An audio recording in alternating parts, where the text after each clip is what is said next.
of the Bible. Now we're going to read and break down Genesis, the 4th chapter.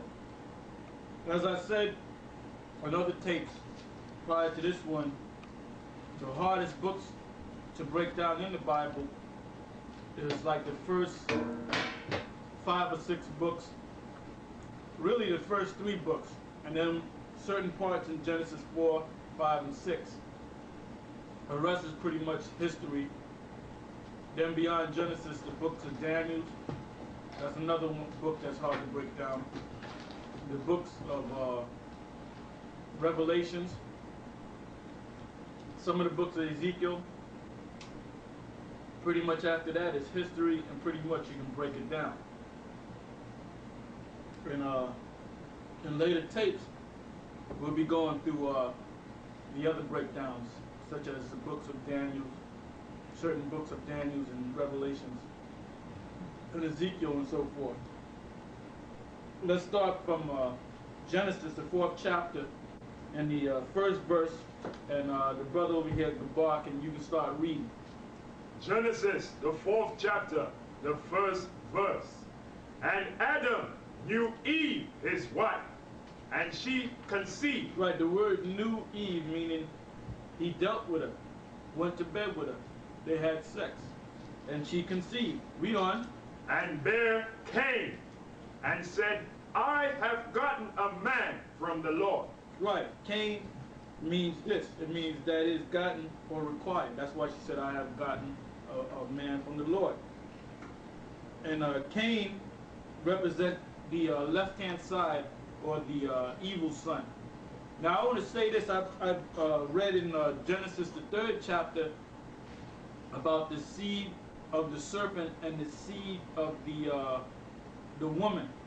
The seed of the serpent and the seed of the woman is talking about this right now. The seed of the serpent is Cain, represented as Cain. These seeds came through this one woman, but this was spiritual. And the Most High brought these 2 spiritual beings in what? In physical form.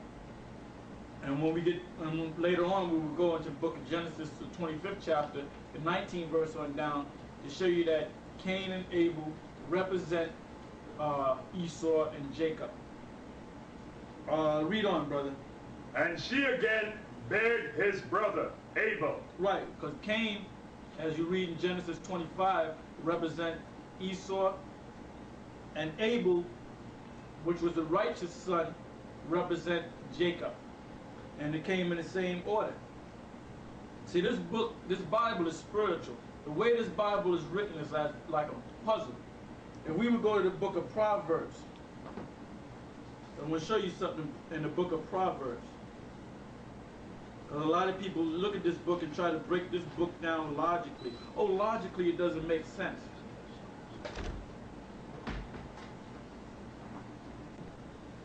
Right, let's go to the book of Proverbs. I'm going to show you something here. Proverbs 4 and 7. And the brother over here, I want you to read that. Proverbs 4 and 7. You have that, Naflan? Gabar, sorry. Read it. Wisdom is the principal thing. Right, wisdom is the principal thing. That's this Bible. Read on. Therefore, get wisdom, and with all thy getting, get understanding. See, that's the problem with our people. They read this book and they don't get understanding. With all thy getting, get wisdom, but above all, get what? Get understanding. Understand this book. This book is not written like a novel or a love story. This is a parabolic book, symbolic, written in symbolisms, parables, hidden revelations. So that's how you have to read this book. That's why a lot of people can't get this book. A lot of people, they can't understand this book. And the book was set up this way, in a secretive, mysterious way. And this book was opened up to us. To prove that, I would like this brother here to get me the book of Colossians, the 1st chapter, 25th and the 26th verse. See, the Most High set us up to reveal and break down the mysteries that's in this book. Read on. Well, I am made a minister according to the dispensation of the Most High, which is given to me for you to fulfill the word of the Most High, even the mystery which have been hid from ages and from generations, but now is made manifest to his saints. Right. Now this book is made manifest to his saints. We are the saints of the Most High, the servants of the Most High.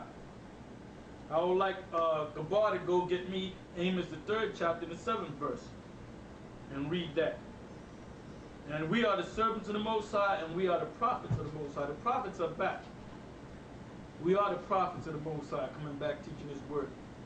So all these other phony, established, so-called religious groups, like the Muslims, Christianity, and so forth, is all going to be pushed out the way. Now the prophets is coming through now.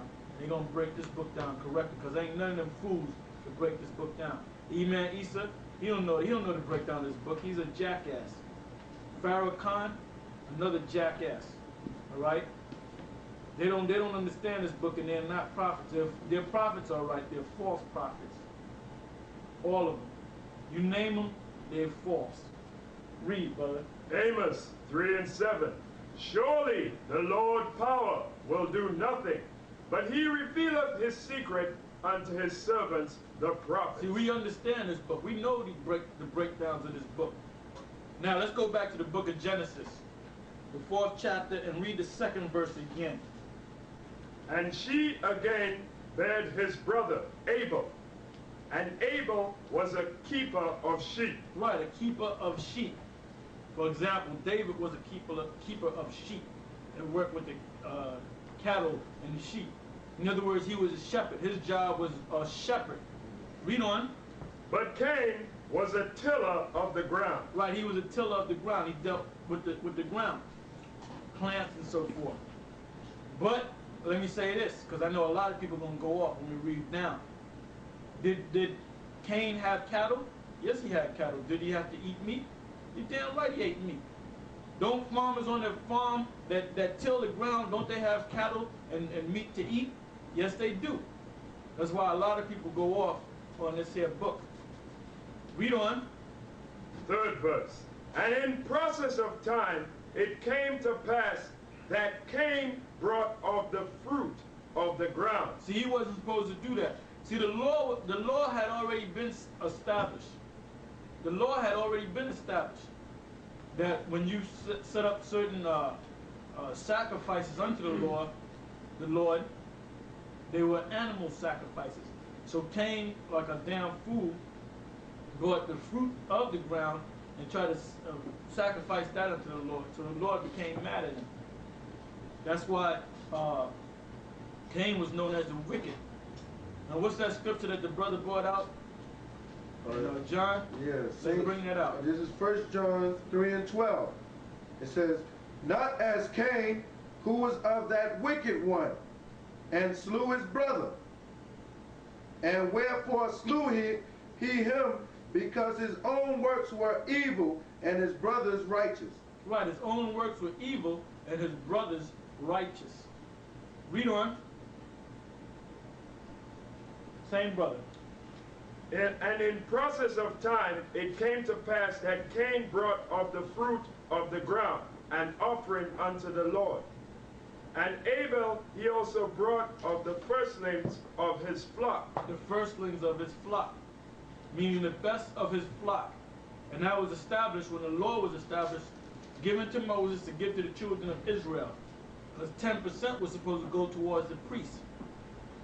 That's representing the firstling of your flock, the best of your flock, the shoulders of your bull and so forth, of the bulls and so forth.